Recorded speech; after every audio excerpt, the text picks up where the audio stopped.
오늘 주실 하나님의 말씀은 로마서 5장 8절에서 11절 말씀입니다. 로마서 5장 8절에서 11절 말씀 한 절씩 교독하겠습니다.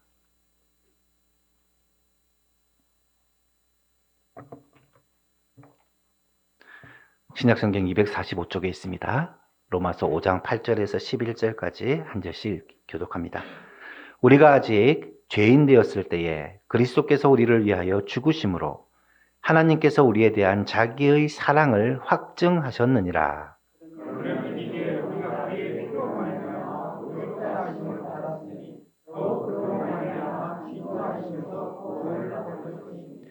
곧 우리가 원수 되었을 때에 그의 아들의 죽으심으로 말미암아 하나님과 화목하게 되었은즉 화목하게 된 자로서는 더욱 그의 살아나심으로 말미암아 구원을 받을 것이니라.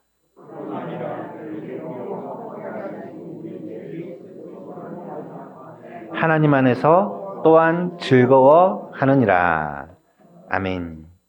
오늘은 하나님과 화목해야 합니다 라는 제목으로 말씀을 드리려고 합니다. 하나님과 화목하다라는 말은 하나님과 좋은 관계를 갖는다라는 의미입니다. 인간은 본래 하나님과 좋은 관계를 맺고 하나님과 화목하면 행복하게 살게 되어 있습니다.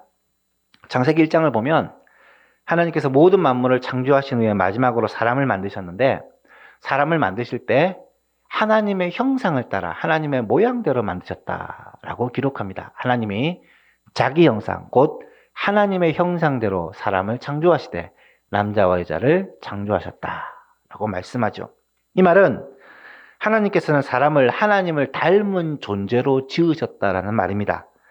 그러면 왜 하나님께서는 사람을 지을 때 사람을 하나님을 닮은 존재로 특별하게 자기의 형상대로 지으셨을까? 거기에는 하나님의 분명한 목적이 있다는 것입니다. 먼저 하나님은 사람을 특별하게 만들어서 그들로 하여금 하나님의 모든 만물을 창조의 목적대로 잘 다스리고 보존하고 돌보게 하기 위해서 사람에게 하나님의 형상, 하나님의 특별한 은혜를 입혀 주신 것입니다.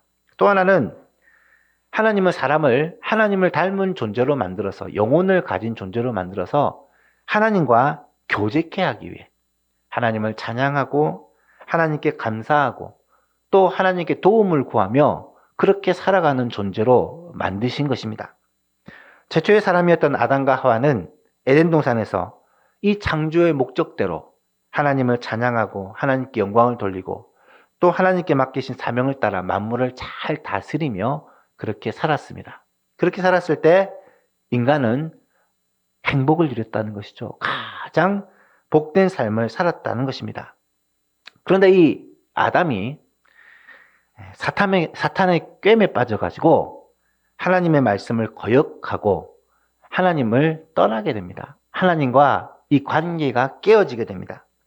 하나님은 범죄한 인간을 찾아오시지만 사람은 죄를 범하고 나서 하나님을 피하여 숨습니다. 도망합니다.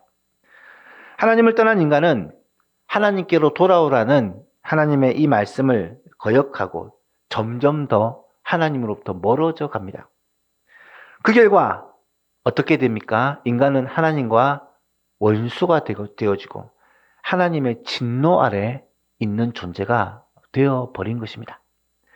그래서 오늘 본문에 보면 하나님과 사람과의 관계를 이렇게 설명합니다. 8절에 보니까 우리가 아직 죄인 되었을 때에, 하나님을 떠난 죄인이 바로 우리의 상태라는 말이고요.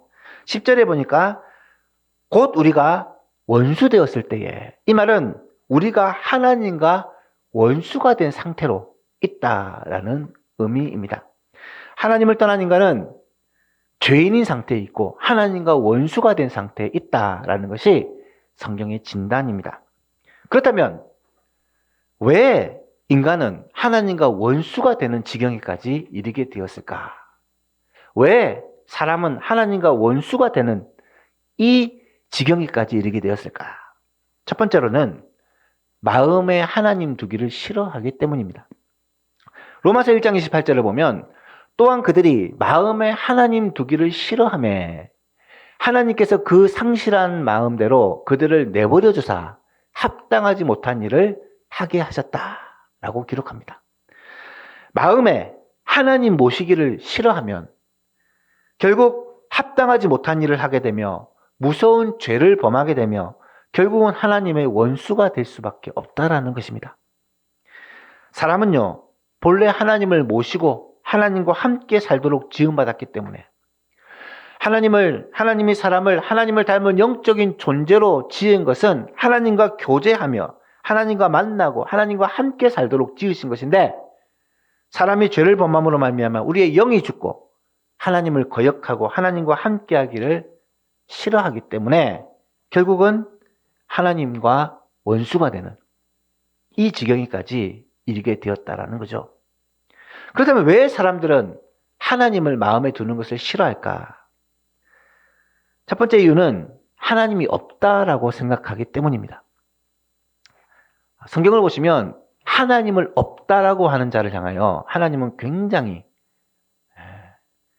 아주 강한 어조로 그들을 향하여 말씀을 하십니다. 어리석은 자는 그의 마음에 이르기를 하나님이 없다 하는도다. 그들은 부패하고 그 행실이 가증하니 선을 행하는 자가 없다. 하나님을 없다고 하는 자는 정말 하나님이 없어서 없다고 하는 게 아니라 하나님을 애써 부정하는 거죠. 없었으면 좋겠다라는 말입니다. 시편 10편에서도 악인은 그의 교만한 얼굴로 말하기를 여호와께서 이를 감찰하지 아니하신다 하며 그의 모든 사상에 하나님이 없다 하나이다. 죄를 짓는 사람은요, 하나님이 없었으면 좋겠거든요. 하나님이 살아계시고 하나님이 역사하신다면 얼마나 무섭겠어요. 그러니까 하나님이 없다라고 애써 부인하는 것입니다. 여러분, 눈에 보이지 않는다고 없나요? 하나님은 영이시기 때문에 보이지 않습니다. 하지만 하나님은 분명히 살아계시고 하나님은 지금도 일하고 계십니다. 두 번째로, 그들은 하나님을 두려운 존재로 생각하기 때문에 하나님 모시기를 싫어합니다. 하나님을 두려워한다면요, 그 이유가 무엇이겠습니까? 하나님이 두려움의 대상이라는 건 우리가 하나님을 거역하고 죄를 짓고 살기 때문입니다. 하나님 없었으면 내 마음대로 죄를 짓고 내가 원하는 대로 살 텐데, 이런 마음 때문에 하나님이 함께하는 것을 무서워합니다. 두려워합니다. 하나님께서 내 삶을 지켜보신다는 것이 싫어요. 두려워요. 하지만 여러분, 사도 바울은 하나님이 우리 편이라면, 하나님이 우리와 함께 계신다면 이거보다 더 큰 복이 어디냐고 이야기를 합니다. 로마서 8장에 보니까 그런즉 이 일에 대하여 우리가 무슨 말하리요? 만일 하나님께서 우리를 위하신다면 누가 우리를 대적할 수 있겠느냐? 자기 아들을 아끼지 아니하시고 우리 모든 사람을 위해 내주신 그분이 그 아들과 함께 모든 것을 우리에게 선물로, 은혜로 주시지 않겠느냐? 그렇게 말하고 있다는 거예요. 온 땅의 주인이신 하나님, 온 땅의 만물의 주관자 되신 하나님이 나를 위하시는데 누가 나를 괴롭게 하겠으며, 하나님께서 나를 위해 독생자 예수 그리스도를 보내셨다면 무엇이 아까워서 주시지 않겠느냐? 반문을 하면서 하나님이 우리와 함께 하시는 이것이 우리에게 가장 든든하고 가장 복된 것이 아니냐라고 묻습니다. 여러분은 어느 쪽입니까? 하나님이 우리와 함께 하시는 것이 두렵습니까? 아니면 하나님이 우리와 함께 하시는 것이 복이라고 생각하십니까? 사람이 하나님과 원수가 되기까지 이르게 된 두 번째 이유는 세상 풍속을 쫓고 공중의 권세 잡은 자를 따라, 마귀를 따라 살기 때문입니다. 에베소 2장 2절에 보면 그때 너희는 그 가운데서 행하여 이 세상 풍조를 따르고 공중의 권세 잡은 자를 따랐으니 곧 지금 불순종의 아들들 가운데서 역사하는 영이라 라고 말씀합니다. 우리가 살고 있는 세상에는요, 보이는 세계만 존재하는 게 아니라 보이지 않는 영적인 세계가 존재합니다. 그 영적인 세계가 성경은 크게 두 가지가 있는데, 하나는 하나님께 속한 영의 세계가 있고 또 하나는 마귀에게 속한 영의 세계가 있다는 것을 가르쳐 줍니다. 사람은 영적인 존재이기 때문에 하나님의 지배를 받든지 아니면 마귀의 지배를 받든지 둘 중에 하나라는 거예요. 중간지대는 없다라는 것입니다.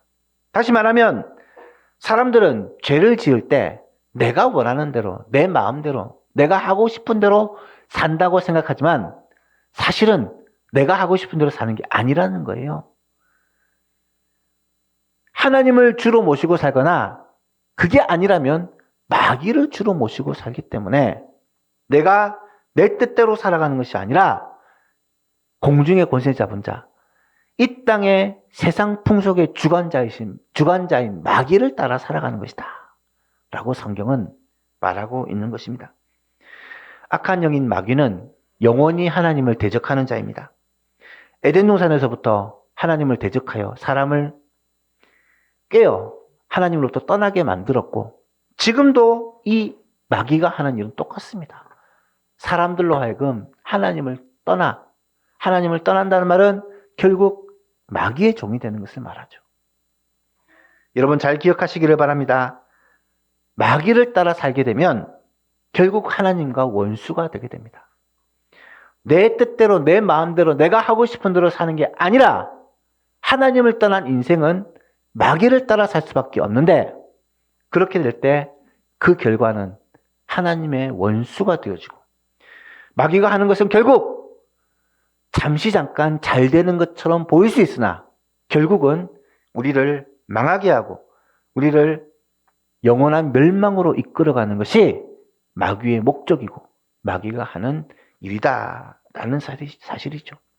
그래서 누구를 주인으로 모시고 사느냐는 것은 우리의 삶의 결정적인 요소다라고 말할 수가 있습니다. 세 번째로 하나님과 원수가 되게 된 이유는 사람이 하나님을 떠나 하나님 대신에 썩어질 우상을 섬기기 때문이다 라고 성경은 말씀합니다. 하나님이 가장 싫어하시는 죄가 있다면 그것은 우상 숭배다라는 것을 여러분 아실 것입니다. 실제로 10계명의 1계명과 2계명이 이에 관한 계명이죠. 출애굽기 20장 4절에서 6절을 보면 10계명의 제2계명을 설명하는 것입니다. 너를 위하여 새긴 우상을 만들지 말고 또 위로 하늘에 있는 것이나 아래로 땅에 있는 것이나 땅 아래 물속에 있는 어떤 형상도 만들지 말고 그것들에게 절하지 말고 그것들을 섬기지 말라. 우상 숭배를 철저히 근절하는 것입니다. 그러면서 내 하나님 여호와는 질투하는 하나님인즉 나를 미워하는 자의 죄를 갚되 아버지로부터 아들에게로 3, 4대까지 이르게 하거니와 나를 사랑하고 내 계명을 지키는 자에게는 천대까지 은혜를 베푸신다라고 말씀을 합니다. 하나님은 사람이 무슨 형상을든지 만들어 놓고 그것을 하나님이라고 섬기는 것을 너무 싫어하십니다. 하나님이 얼마나 싫어하시느냐? 질투하신다. 하나님은 우상을 섬기는 자들을 아비로부터 아들에게로 3, 4대까지 망하게 하신다. 저주하신다라고 말씀을 합니다. 사람이 하나님과 원수가 된다는 것은요. 무시무시한 거예요. 우상을 섬기는 자는 하나님과 원수가 될 수밖에 없다는 것입니다. 우상은 아무 말도 못합니다. 우상은 아무것도 할 수 없습니다. 우상은 결코 우리에게 복을 줄 수 없습니다. 사람의 손으로 만든 우상이 어떻게 사람에게 복을 주겠습니까?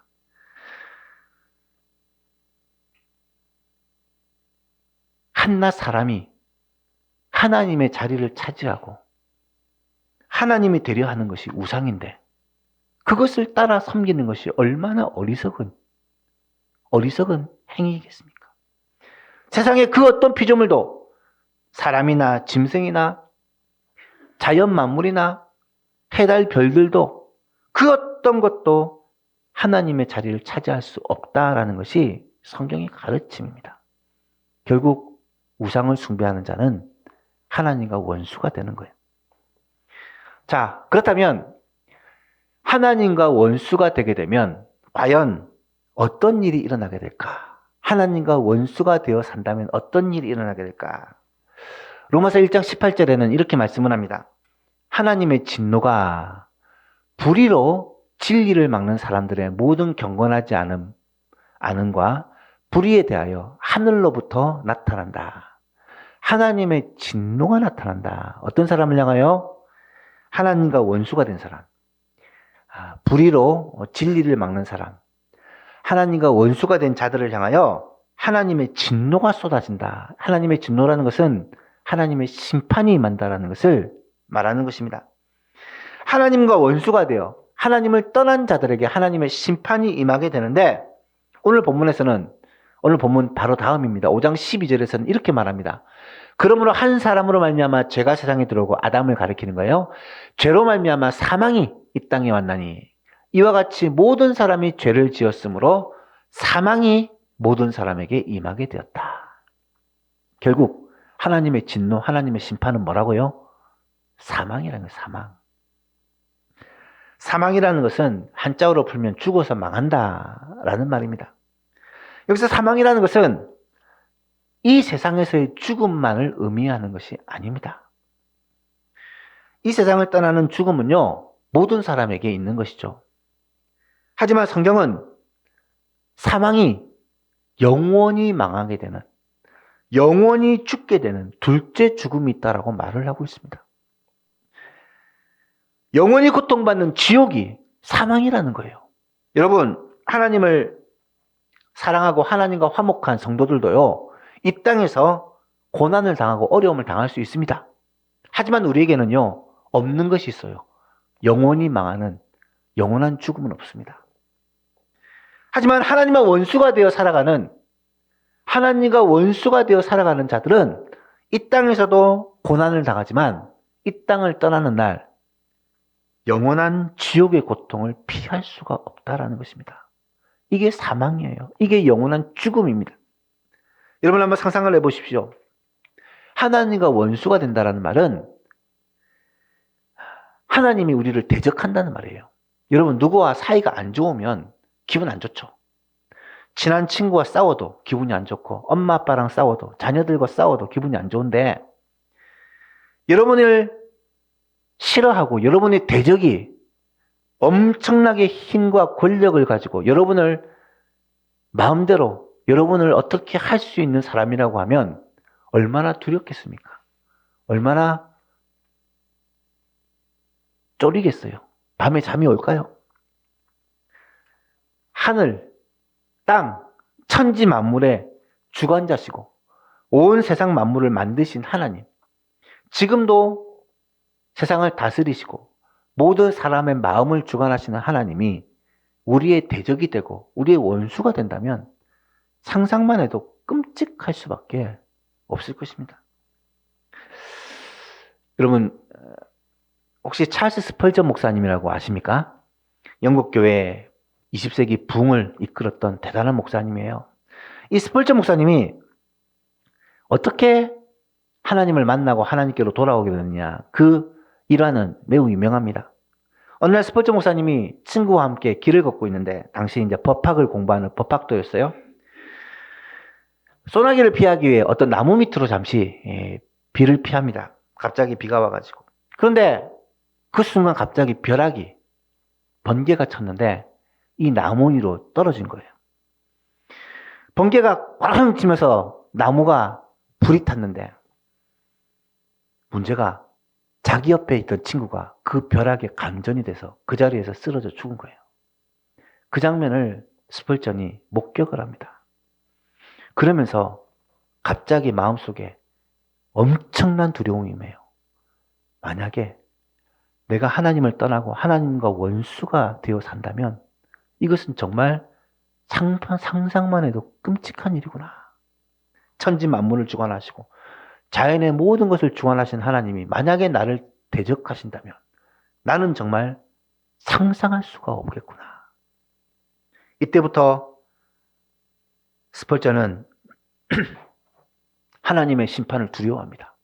그리고 성경을 다시 깨닫게 되어지고 온 천지 만물의 주관자가 되시고 온 생명과 자연의 주관자 되시는 하나님을 두려워하게 됩니다. 하나님이 나의 대적이 된다면, 하나님이 나를 미워하신다면 상상만 해도 견딜 수가 없는 거예요. 그래서 스펄전은 법학 공부를 그만두고 신학을 공부하게 되고 하나님의 말씀을, 특별히 심판에 대해서 설교하는 유명한 설교자가 됩니다. 그의 설교로 말미암아 당시 부패했던 영국교회, 매너리즘에 받았던 영국교회가 하나님의 이 말씀을 두려워하게 되는, 각성하게 되는 기회가 되죠. 사랑하는 성도 여러분, 하나님과 화목하시기 바랍니다. 하나님과 원수가 되지 마시기를 바랍니다. 하나님과 좋은 관계를 빨리 회복하시기를 바랍니다. 이것이 우리가 사는 길이요. 이것이 우리가 영원히 복을 받는 길이다 라는 사실입니다. 그렇다면 어떻게 해야 하나님과 화목할 수 있을까요? 여러분, 사람과 화목하려면 어떻게 해야 됩니까? 그 사람을 만나서 그 사람의 얘기를 들어보고 무엇이 문제인지를 깨닫고 해결해야지 화목한 관계를 가질 수 있겠죠. 하나님과 화목하려고 해도 어떻게 해야 되겠습니까? 하나님의 말씀을 들어야죠. 하나님께서 어떻게 우리와 화목하기를 원하시는지를 우리가 알아야 됩니다. 하나님은요, 우리에게 화목해 하는 방법을 가르쳐 주셨습니다. 오늘 말씀이 바로 그 내용이에요. 오늘 말씀을 한번 읽어볼까요? 제가 읽어드릴게요. 우리가 아직 죄인 되었을 때에 그리스도께서 우리를 위하여 죽으심으로 하나님께서 우리에 대한 자기 사랑을 확증하셨느니라. 그러면 이제 우리가 그의 피로 말미암아 의롭다 하심을 받았으니 더욱 그로 말미암아 진노하심에서 구원을 받을 것이니 우리가 원수 되었을 때에 그의 아들의 죽으심으로 말미암아 하나님과 화목하게 되었은즉 화목하게 된 자로서 더욱 그의 살아나심으로 말미암아 구원을 받을 것이니라. 이런 8절, 9절, 10절에 다시 한번 보세요. 공통적으로 나와 있는 내용이 무슨 내용입니까? 하나님과 화목된다. 하나님과 관계가 회복되는 그 비결이 나와 있는데 8절에도 9절에도 10절에도 반복되어 나오는 이야기가 있습니다. 8절에 보십시오. 그리스도께서 우리를 위하여 죽으심으로 하나님이 우리의 사랑을 확증해 주셨대요. 9절에도 우리가 그의 피로 말미암아 의롭다 하심을 받았대요. 하나님과의 관계가 회복되었대요. 10절에도 그 아들의 죽으심으로 말미암아 하나님과 화목하게 되었대요. 여러분, 하나님과 화목하게 되는 것은 내가 아무리 노력한다고 되지 않습니다. 하나님께서 하나님과 화목할 수 있는 그 길을 열어주셨고 방법을 가르쳐 주셨어요. 어떻게 하나님과 화목하게 된다고요? 그 아들을 주심으로 말미암아 예수 그리스도께서 우리를 위하여 십자가에서 죽으심으로 말미암아 예수 그리스도께서 보혈의 피를 흘려주셔서 우리 죄를 씻어주심으로 말미암아 하나님과 화목하게 되었다라는 거예요. 하나님과 화목하게 되는 비결은 성경에 한 가지밖에 없다. 예수 그리스도의 십자가 죽으심. 그거 외에는 하나님과 화목하게 되는 다른 방법이 없다라고 말씀하고 있어요. 로마서 5장 1절에도 말씀합니다. 그러므로 우리가 믿음으로 의롭다 하심을 받았으니 우리 주 예수 그리스도로 말미암아 하나님과 화평을 누리자. 여러분, 하나님과 화목할 수 있는 방법은요, 어떻게 보면 굉장히 간단합니다. 하나님이 우리에게 화해의 손을 내미셨는데 그 손을 붙잡는 거예요.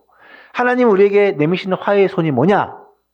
예수 그리스도를 믿는 것입니다. 하나님께서 우리를 위하여 자기 독생자 예수 그리스도를 보내시고 예수님께서는 우리를 위하여 십자가에서 죽으심으로 우리의 죄값을 다 치러주셨는데 이 십자가 보혈을 붙잡고 하나님의 내미신 화해의 손길을 붙들고 예수님을 믿기만 하면 하나님과 관계가 회복되어지고 죄 씻음으로 말미암아 우리가 의롭게 되어지고 하나님과 원수되었던 관계가 회복되어지고 하나님과 화목하게 되는 길을 열어주셨다는 거예요. 얼마나 놀라운 방법입니까? 얼마나 간단한 방법이에요. 사실 이 방법은 로마서에서 처음 얘기하는 게 아니에요. 신약시대에 처음 얘기하는 게 아닙니다. 구약시대에 이미 이 방법을 말씀해 주셨고 여러 가지 방법을 통해 다양한 예표를 통해 보여주신 거예요. 예를 들면 애굽에서 유월절 사건을 통해 하나님이 구원하시는 그 구원이 어린 양 보혈의 피에 있다는 것을 예표해 주시고 가르쳐 주셨고요. 광야에서는 놋뱀 사건을 통해 나무에 달린 이 뱀을 보는 자마다 구원을 받는다라는 이 구원의 방법을 가르쳐 주셨고요. 성막에서는 제사 제도를 통해 이 희생 제물을 통해 우리의 죄 용서함을 받는다는 사실을 이미 가르쳐 주셨습니다. 모두가 다 예수 그리스도의 십자가, 예수 그리스도의 그 보혈을 가르쳐 주는 예표요. 이것이 구원을 받는 유일한 길, 의롭게 되는 하나님과 화목하게 되는 유일한 길이라는 것을 가르쳐 주는 그 내용입니다. 그렇다면 마지막으로 하나님과 화목된 우리가 누리게 되는 복이 뭐냐, 축복이 뭐냐. 세 가지만 말씀드립니다. 첫 번째는 하나님과 더불어 즐거워하게 됩니다. 하나님과 더불어 즐거워하게 됩니다. 오늘 보면 11절을 보니까 그뿐 아니라 이제 우리로 화목하게 하신 우리 주 예수 그리스도로 말미암아 하나님과 화목하게 되는 비결이 예수 그리스도랬죠? 예수 그리스도를 믿음으로 말미암아 하나님과 화목하게 된 우리는 하나님 안에서 또한 즐거워하느니라. 하나님 안에서 그리스도로 말미암아 즐거움을 누리게 된다. 기쁨을 누리게 된다. 여러분, 맺혔던 관계가 풀리면요, 즐겁습니다. 기쁩니다. 계속해서 좋지 않았던 관계가 회복이 되면 그거보다 좋은 게 없어요. 하나님과의 관계가 회복되면 그거보다 더 기쁜 일이 없습니다. 하나님과 원수되었던 관계가 회복되어 하나님과 화목을 누리게 된다면 이것은 우리에게 최고의 기쁨이요, 최고의 즐거움이 된다는 거예요. 또한 날마다 은혜의 보좌 앞에 담대히 나갈 수 있게 됩니다. 히브리서 4장 16절에 그러므로 우리는 긍휼하심을 받고 때를 따라 돕는 은혜를 얻기 위하여 은혜의 보좌 앞에 담대히 나간다. 여러분요, 은혜의 보좌 앞이라는 것은 구약의 이 법궤, 언약궤가 있는 지성소를 가리키는 거예요. 이 지성소 앞에 나간다는 말은 하나님의 임재 앞에 하나님을 만나는 자리로 나간다는 것입니다. 여러분, 하나님을 만나는 것이요, 죄를 가지고는 불가능합니다. 그래서 우리가 늘 회개의 기도를 드리는 게 우리 마음의 모든 죄를 하나님 앞에 자백하고 회개하고 깨끗함을 받고 예수 그리스도의 보혈로 깨끗함을 받고 하나님 앞에 나가야 하나님을 만나는 이 예배, 하나님과 교제하는 이 예배를 드릴 수 있기 때문이죠. 예수 그리스도의 보혈의 공로로 우리는 하나님의 임재가 있는 그곳에, 이 예배의 자리에 나올 수 있게 된 거예요. 하나님과 원수가 된 사람은요, 이 예배의 자리에 나올 수가 없습니다. 하나님과의 관계가 막힌 사람, 틀어진 사람은요, 이 예배의 자리에 나와 하나님을 찬양하고 하나님의 말씀을 듣고 은혜 받고 하나님께 기도함으로 응답받을 수가 없어요. 하지만 우리는 하나님과의 관계가 회복됨으로 이 영광스러운 예배에 함께하고 있는 거죠. 또한 마지막으로 환난 가운데서 즐거워하는 복을 누리게 됩니다. 여러분, 로마서 5장 3절 4절을 보니까 다만 이뿐 아니라 우리가 환난 중에도 즐거워하나니 이는 환난은 인내를, 인내는 연단을, 연단은 소망을 이루는 줄을 압니다. 여러분, 이 세상을 살아가는 날 동안 환난이요, 끊어지지 않습니다. 성경은요, 이 세상을 살아가는 동안 환난이 늘 있다라고 얘기해요. 어떤 사람은 걱정, 근심 없이 너무 행복하게 잘 살던데요. 여러분, 말을 안 해서 그렇지 걱정, 근심 없는 사람은 세상에 단 한 사람도 없습니다. 이거는 제가 확실히 말할 수 있어요. 하지만 믿는 우리들은, 하나님과 화목된 우리는 걱정, 근심에 매여 살지 않아요. 걱정, 근심에 눌려 살지 않아요. 왜요? 소망이 있기 때문에, 소망이 있기 때문에. 우리의 궁극적인 소망이 무엇입니까? 이 땅에서의 삶은 물론 말씀드렸듯이 이 땅에서도 하나님과 더불어 즐겁게 살고요, 이 땅에서도 은혜의 보좌 앞에 나가 우리의 죄를 회개하고 하나님의 은혜를 받고 그렇게 누리며 살게 되겠지만 궁극적인 소망은 이 땅에 있는 게 아니잖아요. 영원한 하나님의 나라, 하나님과 화목된 자만 들어갈 수 있는 영원한 하나님의 나라를 우리는 알고 믿기 때문에 그 소망을 가지고 이 땅에 환난과 어려움이 있을지라도 능히 이겨내며 사는 거예요. 소망 가운데 사는 거예요. 사랑하는 예수만교 신도 여러분, 하나님과 화목되이 살아가는 저 여러분 되기를 바랍니다. 하나님과 화목하면 이 땅에서도 즐겁습니다. 행복합니다.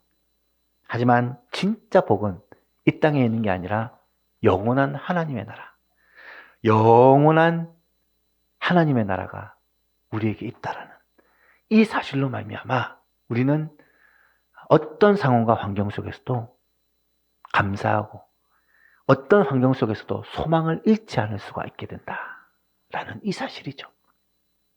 말씀을 맺고자 합니다. 여러분은 하나님과 화목된 관계를 누리고 계십니까?